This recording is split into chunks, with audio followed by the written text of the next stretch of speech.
नमस्कार, आपण पाहताय कोकणचं नंबर 1 महाचॅनल कोकण सात लाईव्ह. बातमीपत्रात आपलं स्वागत. सुरुवात करूया हेडलाईन्सनं.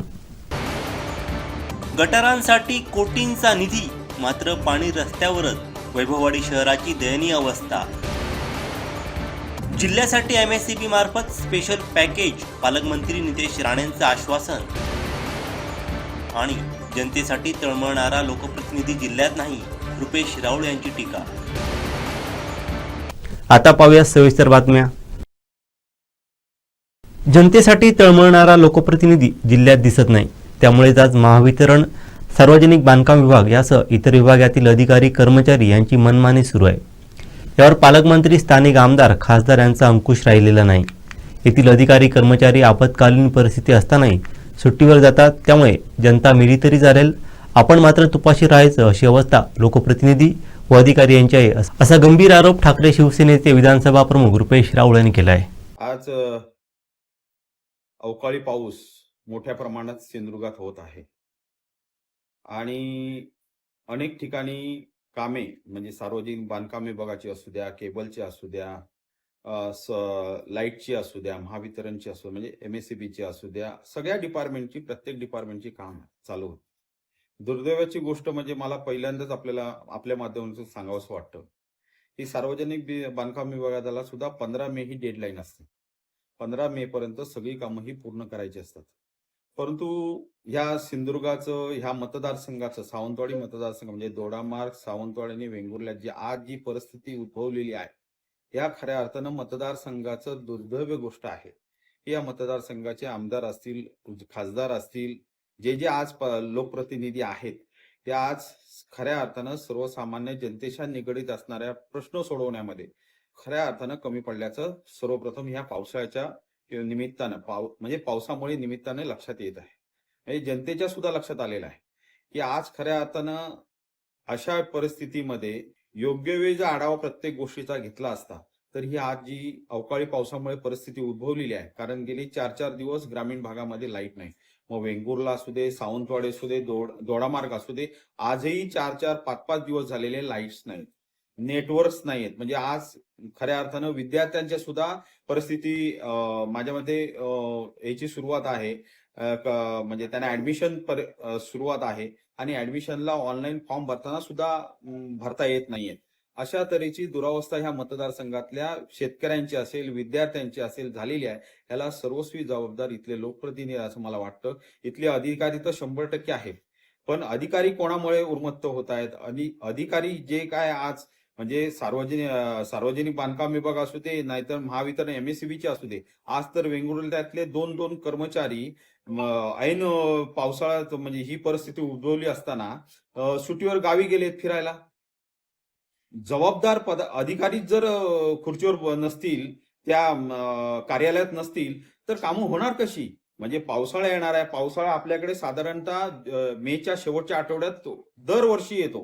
म्हणजे पाऊस पहिली हजेरी मेच्या शेवटच्या आठवड्यात लावतो, हे सर्वांना माहिती आहे. मग ही परिस्थिती असताना MSCB असेल, सार्वजनिक बांधकाम विभाग असेल, सर्व डिपार्टमेंट, आरोग्य यंत्रणेने असेल, आपली तयारी, पूर्ववत तयारी ही अगोदरच केली पाहिजे होती. परंतु माझ्या मते लोकप्रतिनिधींचा कुठे याला खऱ्या अर्थानं वाली कोण राहिलेला नाही, जबाबदार लोकप्रतिनिधी कोणी नाहीये. पालकमंत्री असू द्या, खासदार असू द्या, आमदार असू द्या, ही जबाबदारी घेत नाहीयेत आणि त्याच्यामुळे अधिकाऱ्यांची इथे मजा झालेली आहे. अधिकारी सुट्या घेत आहेत, गावी जात आहेत, अधिकारी बेजबाबदारपणे वागतायत आणि खऱ्या अर्थानं त्याच्यामुळे हे अपयश जनतेने आता ओळखलं पाहिजे.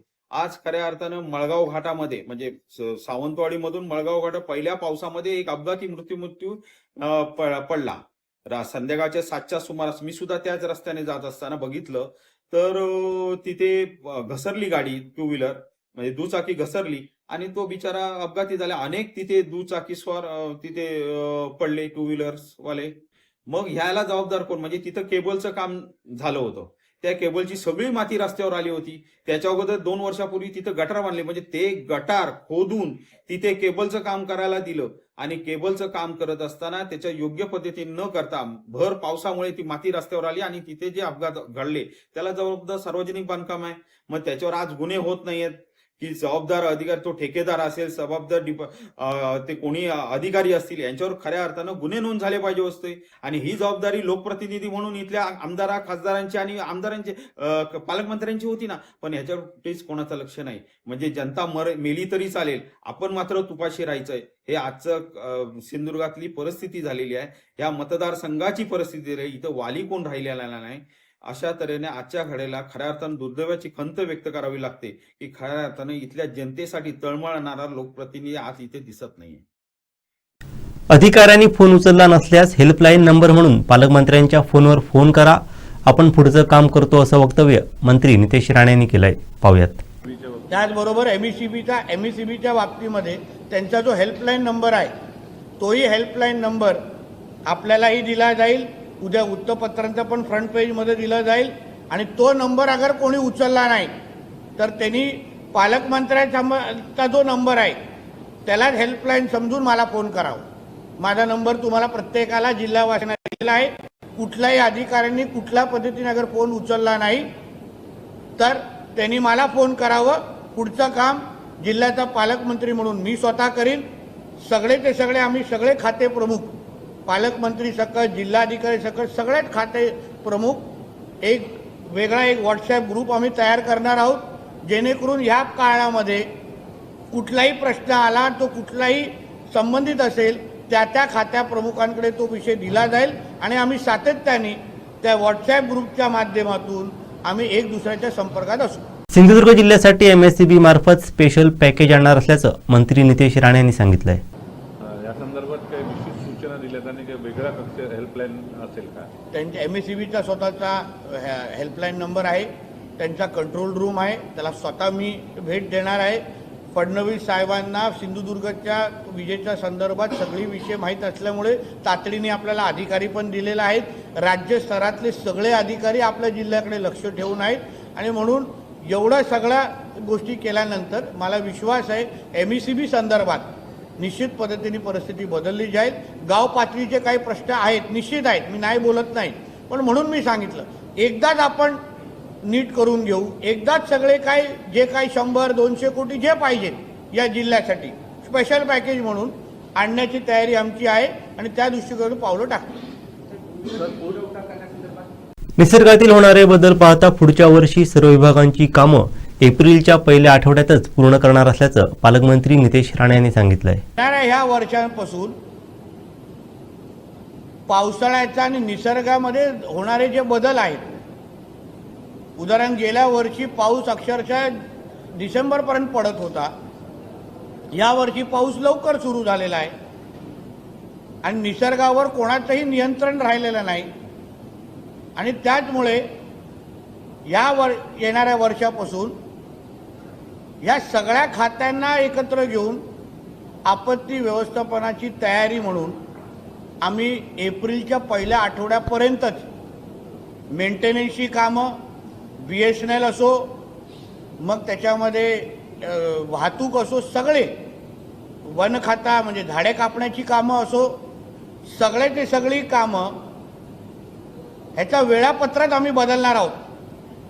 योग्य वेळी म्हणजे एप्रिलच्या जास्तीत जास्त मी बोलतोय पहिल्या आठवड्यापर्यंत आम्ही ह्या सगळ्या खात्यांच्या माध्यमातून वेळेत ह्याचं नियोजन आम्ही करणार.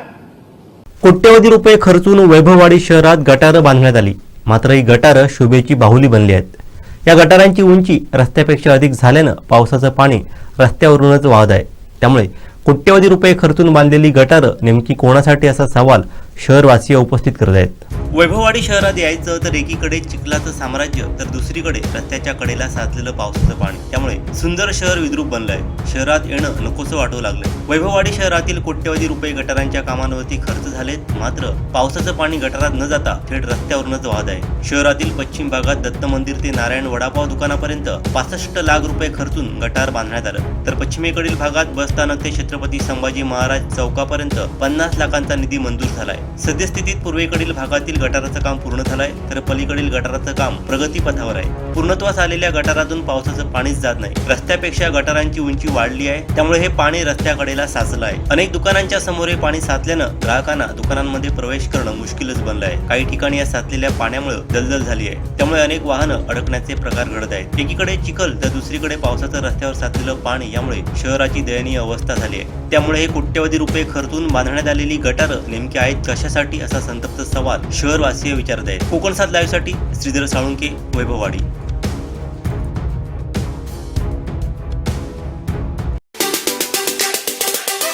मालवणी कवी दादा मडकईकर यांचा सुरगेची बळेसार मालवणी काव्यसंग्रह आणि 450 म्हणींचा संग्रहाचं प्रकाशन मंत्री ॲडव्होकेट आशिष शेलार यांच्या हस्ते होणार आहे। यावेळी उपस्थित राहण्याचं आवाहन करण्यात आलंय। माहिती तंत्रज्ञान आणि सांस्कृतिक कार्यमंत्री तथा पालकमंत्री मुंबई उपनगर ॲडव्होकेट आशिष शेलार यांच्या हस्ते सोमवारी 26 मेला सायंकाळी 6 वाजता पु ल देशपांडे साहित्य अकादमी, लोककला दालन, 3रा मजला, सयानी रोड, प्रभादेवी, मुंबई इथं हा सोहळा पार पडणार आहे। सुरगेची बळेसार मालवणी काव्यसंग्रह आणि 450 म्हणींचा संग्रहाचं प्रकाशन मंत्री शेलार करणार आहेत। दादा मडकईकर यांनी चाण्यांची फुला, आबोले चोवळेसार, कोकण हिरवेगार असे मालवणी काव्यसंग्रह लिहिले। आपल्या खास शैलीनं रसिकांच्या हृदयात वेगळं स्थान निर्माण केलं। कोकणातील लोकसंस्कृती, सणवार, परंपरा, लोककला आणि इथला निसर्ग त्यांनी आपल्या काव्यातून उलगडलाय। आता सुरगेच्या वयसारातून कवितांचा सुगंध 7 समुद्रापार दरवळला जाणार आहे।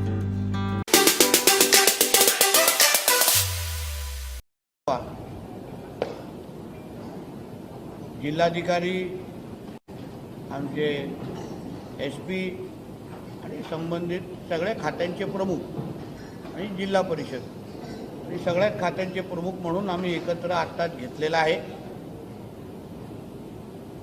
पहिल्या आठवड्यामध्ये येणारा पावसाळा यावर्षी 20 मेलाच आला आणि त्यामुळे काही प्रश्न निर्माण झालेले आहेत, काही सत्य बाहेर आलेलं आहे। कुठे कुठे सरकार म्हणून आम्हाला काम करायची गरज आहे, कुठे कुठे सुधार करण्याची गरज आहे, याच्या सगळ्याचा अंदाज आम्हा लोकांना आलेला आहे। जसं पावसाळा किंवा पहिले 2-3 दिवस पाऊस पडला, मोठ्या प्रमाणामध्ये झाडे पडण्याचा प्रकार आणि विजेचा प्रश्न आणि काही भागामध्ये वाहतूक आणि रेंजचा प्रश्न निर्माण झाला आहे। त्या बाबतीमध्ये संबंधित खात्याच्या प्रमुखांकडे आम्ही उत्तरही मागितलं आणि त्यांना सतर्क राहण्याचे आदेशही दिलेले आहेत। मुळात जसं जिल्हा नियोजनचे जे आर्थिक शिस्त किंवा आर्थिक नियोजन आम्ही पुढच्या वर्षीच्या वेळेत लावणार आहोत, डिसेंबरपर्यंत सगळे खर्च करणार आहोत, तसंच येणाऱ्या ह्या वर्षांपासून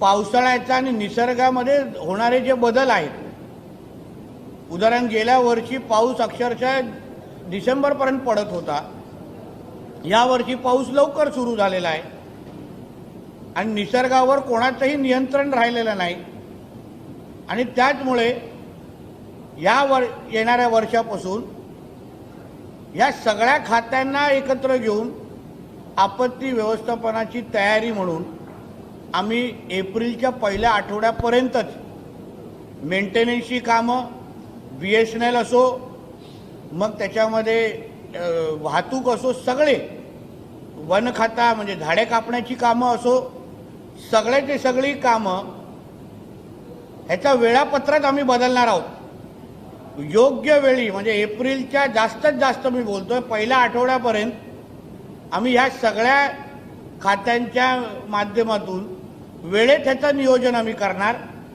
जेणेकरून आत्ता जे काही प्रश्न उपस्थित राहत आहेत, म्हणजे 20 दिवस पाऊस इकडे तिकडे झाला आणि त्याच्यामुळे काही प्रश्न निर्माण झाले, पण आमचं महायुतीचं सरकार, आमचे मुख्यमंत्री, खरं म्हटलं त्यांचे आभार मानले पाहिजे। आम्ही त्या दिवशी पाऊस किंवा विजेचा प्रश्न निर्माण झाल्यानंतर मी स्वतः त्यांच्याशी संध्याकाळी बोललो आणि त्यानंतर त्यांनी सगळ्या पूर्ण MSCB खात्याला, ऊर्जा खात्याला जो संदेश द्यायचा होता त्याच्यामुळे योग्य जागी योग्य लोकांना शॉकही लागला, त्यांच्याही डोळे उघडले, खडबडून जागे झाले.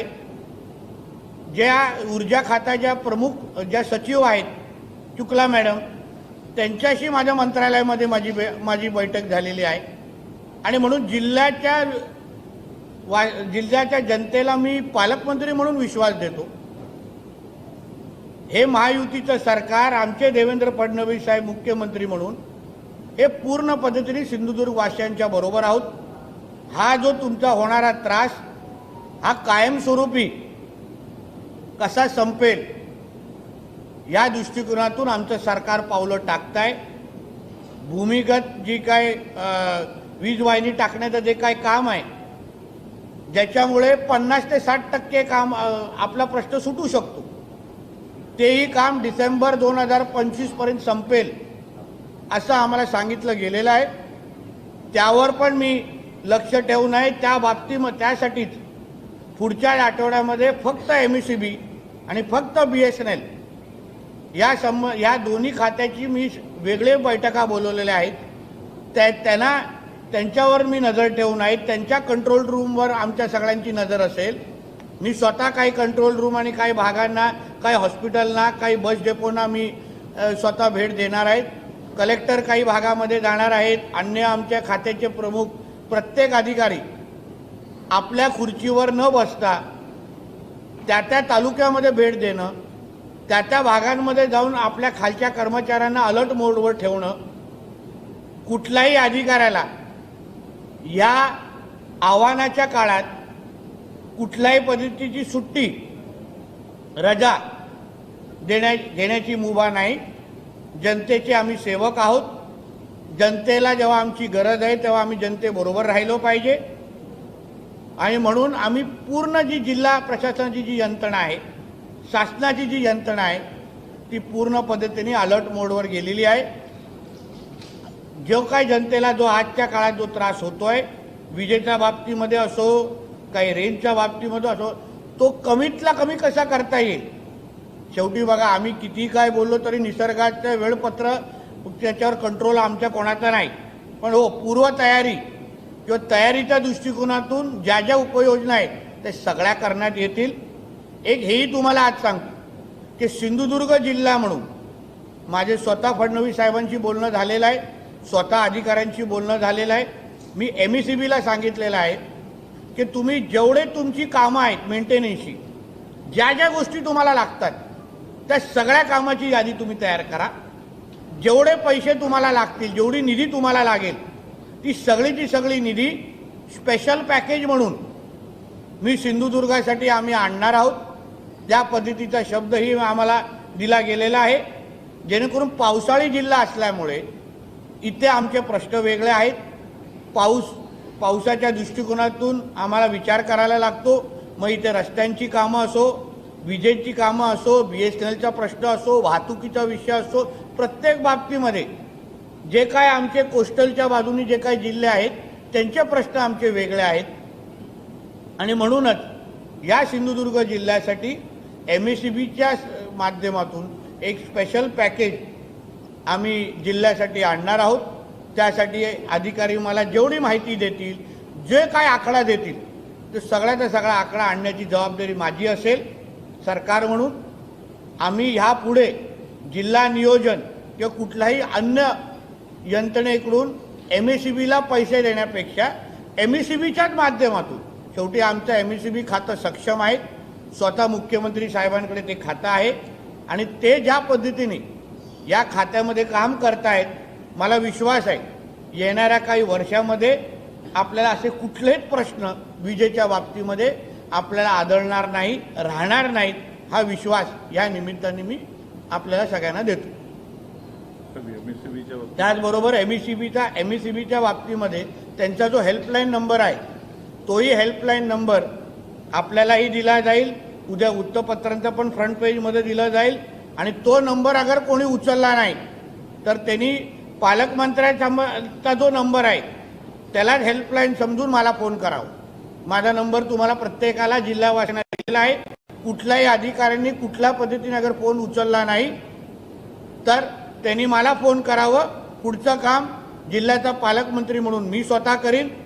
सगळेचे सगळे आम्ही सगळे खाते प्रमुख, पालकमंत्री सकट, जिल्हाधिकारी सकट, सगळेच खाते प्रमुख एक वेगळा एक व्हॉट्सॲप ग्रुप आम्ही तयार करणार आहोत, जेणेकरून ह्या काळामध्ये कुठलाही प्रश्न आला तो कुठलाही संबंधित असेल त्या त्या खात्या प्रमुखांकडे तो विषय दिला जाईल आणि आम्ही सातत्याने त्या व्हॉट्सॲप ग्रुपच्या माध्यमातून आम्ही एक दुसऱ्याच्या संपर्कात असू.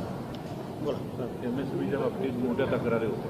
नगर परिषदेकडून पाईपलाईनसाठी रस्ता खणण्यात आला, मात्र पावसापूर्वी दक्षता न घेतल्यानं नागरिकांना नाहक मनस्ताप सहन करावा लागत आहे.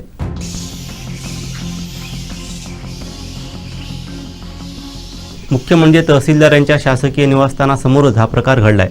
नगर परिषद प्रशासनाच्या दुर्लक्षामुळे नागरिकांना नाहक त्रास होत असून चिखल तुडवावा लागत आहे. त्यात गाड्या देखील जरा रुतत आहेत. याबाबत तेथील नागरिक राजू धारपवार यांनी नाराजी व्यक्त करत तात्काळ हा रस्ता सुरळीत करण्यात यावा अशी मागणी केली आहे.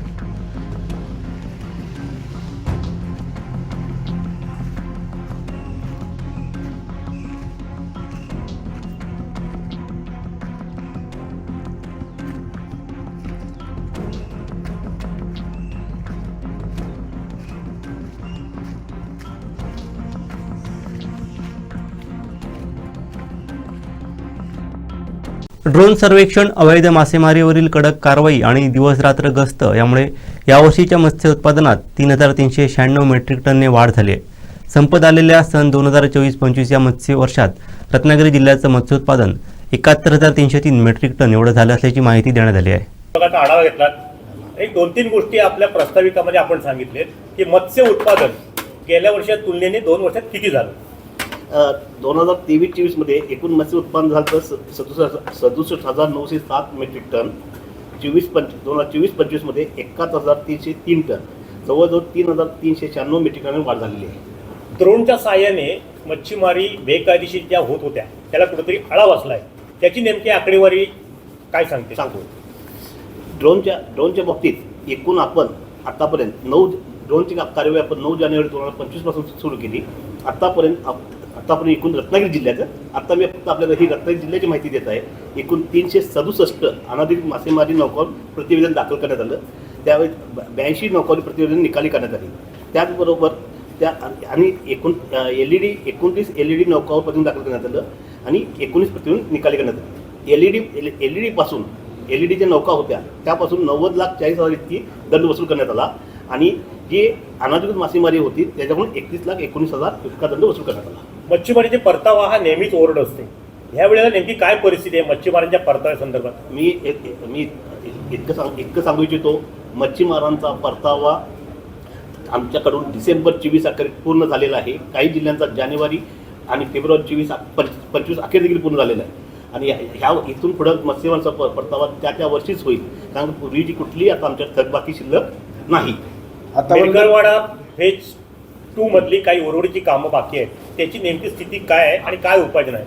मेहकरवाडा फेज 2च्या बाबतीत एकूण 11 कामं आहेत आणि 11 कामांच्या बाबतीत 27 कोटीची कामं आहेत. ही कामाच्या बाबतीत टेंडर प्रोसेस सुरू आहे.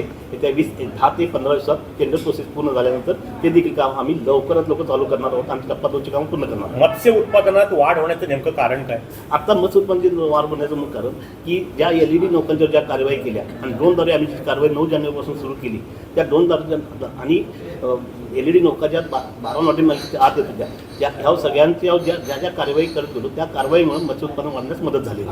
प्रधानमंत्री मत्स्य संपदा योजनेचे किती लोकांनी लाभ घेतले रत्नागिरी जिल्ह्यात. प्रधानमंत्री मत्स्य संपदा योजनेत जिल्ह्यामध्ये एकूण लाभार्थी प्रोजेक्ट आहेत. लाभार्थी प्रोजेक्ट एकूण 127 प्रकल्प आहेत.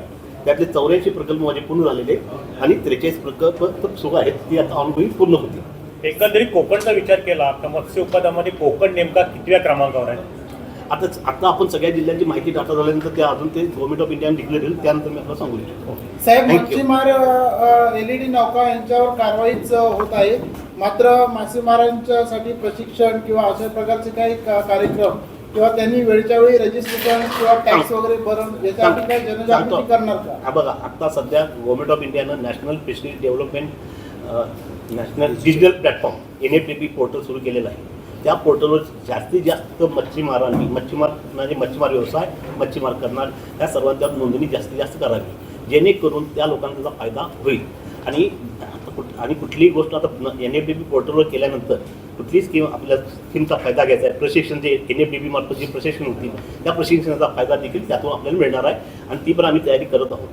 आणि ह्याबाबत जे आम्हाला आता बंदी कालावधीमध्ये आम्ही जास्तीत जास्त यावेळी NFDPची नोंदणी पूर्ण करून घ्या. आता पण आपल्या राज्यामध्ये 2,31,000 इतकी नोंदणी झालेली आहे.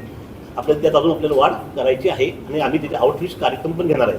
आणि रत्नागिरीमध्ये जवळजवळ 24,697 इतके ह्यांची नोंदणी झालेली आहे. बंदी कालावधीची कडक अंमलबजावणी होईल नक्की मत्स्य व्यवसाय विभागामध्ये बंदी कारवाईची निश्चितच कडक कारवाई आणि जे नियमाप्रमाणे मासेमारी आदी नियमाप्रमाणे जी काय कारवाई ती करण्याची आम्ही दक्षता घेतलेली आहे. धन्यवाद. थँक्यू.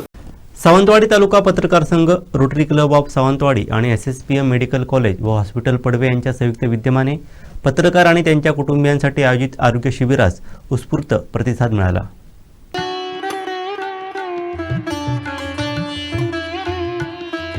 या शिबिरात सहभागी झालेल्यांना सामान्य तपासणी, रक्तदाब मोजणी, ECG तपासणी यांसारख्या सुविधा उपलब्ध करून देण्यात आल्या.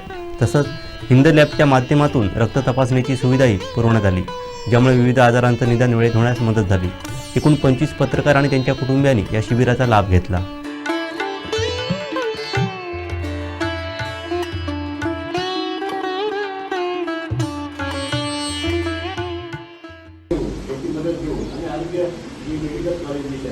यांच्या माध्यमातून आपण या शिबिर घेत असतो आणि या शिबिराचा आम्ही इतका फायदा झालेला आहे की आपल्याला त्याच्यातून जेव्हा आता सरांनी म्हटलं त्याप्रमाणे आता आपण काय नाही, पण उद्या भविष्यात आपल्याला काय धोका होऊ शकतो हे याच्यातून आपल्याला कळतं. आणि ऑन ड्युटी असतो आणि तो काय करतो, आपलं काम करत असताना त्याची जगभर धावपळ असते किंवा आपल्या आरोग्याकडे दुर्लक्ष असतं. थोडंफार कधी काही छाती दुसऱ्या तरी ॲसिडिटी असेल तर तो आपल्या कामाला जातो.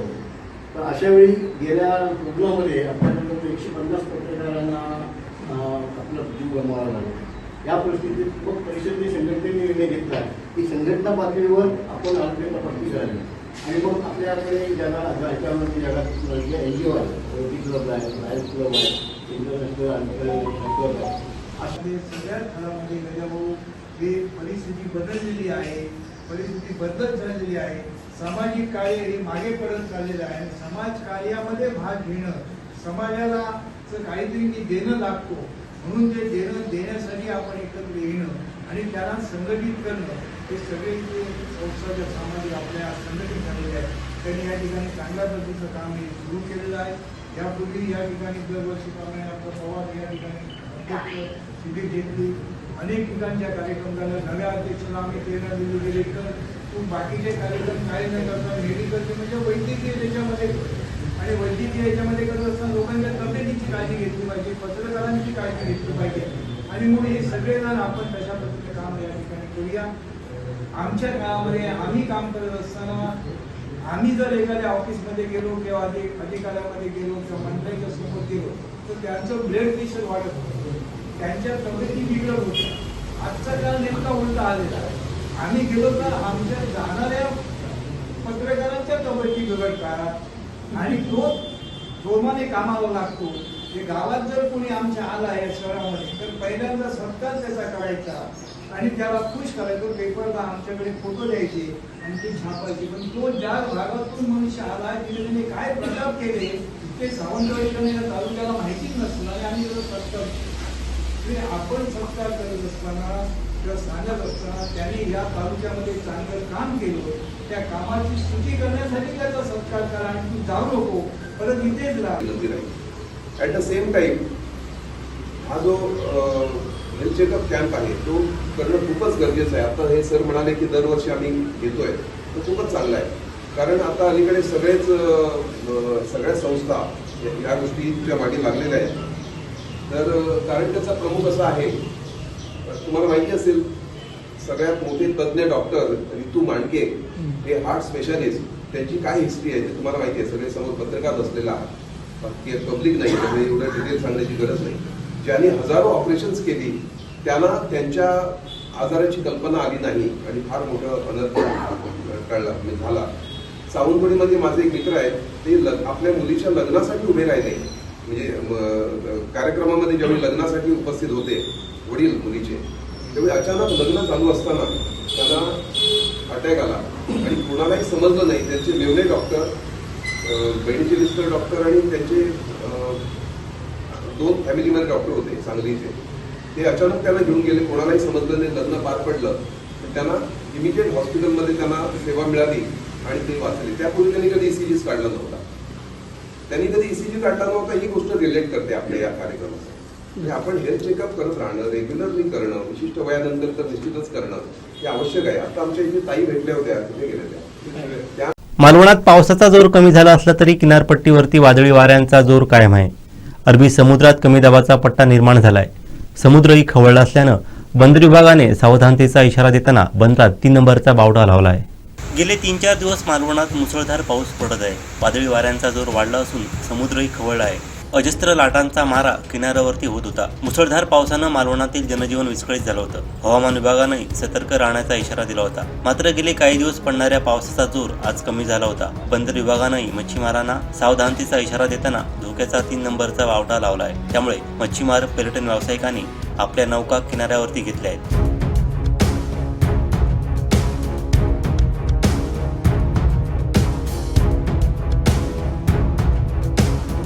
मे महिन्याची सुट्टी असल्यानं मोठ्या प्रमाणात पर्यटक मालवणला आले होते. मात्र किल्ले सिंधुदुर्ग प्रवासी वाहतूक बंद करण्यात आली. तसंच जलपर्यटन देखील बंद करण्यात आलं. त्यामुळे पर्यटकांना जेटीवरूनच किल्ले दर्शन करावं लागलं. राजकोट येथेही पर्यटक गर्दी करताना दिसत आहेत. या पहिल्याच पावसात मात्र वीज वितरण BSNL सेवेचे 3:13 वाजले आहेत. शेवटी ठळक घडामोडी पुन्हा एकदा. गटारांसाठी कोटींचा निधी, मात्र पाणी रस्त्यावरच. वैभववाडी शहराची दयनीय अवस्था. जिल्ह्यासाठी MSCB मार्फत स्पेशल पॅकेज, पालकमंत्री नितेश राणेंचं आश्वासन. आणि जनतेसाठी तळमळणारा लोकप्रतिनिधी जिल्ह्यात नाही, रुपेश राऊळ यांची टीका. बातमीपत्रात वेळ झाली ते थांबण्याची. पादरा बदलत्या कोकणचा बुलंद आवाज. कोकणचं नंबर 1 महा चॅनल कोकण 7 लाईव्ह. धन्यवाद.